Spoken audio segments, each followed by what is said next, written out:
راشي کنه دا میډم چې د شپې 3 بجې پاسېدلې ده نو اوس 9 بجې 10 شوه چې زموږ د خوب ټایم لاړ او اوس یې ځان ته چارجنګ لګولی دی او چارجنګ کېږي زه ترې دا کیبل راښکم د چارجنګ ګوره ښه بیا هم چارجنګ کوي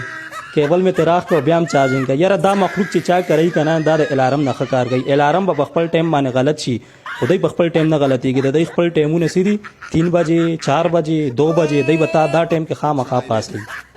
داسې کار کوم چې نن یې پرېږدم بس نن یې نه پاس هم یاره ډېر خوند کوي نن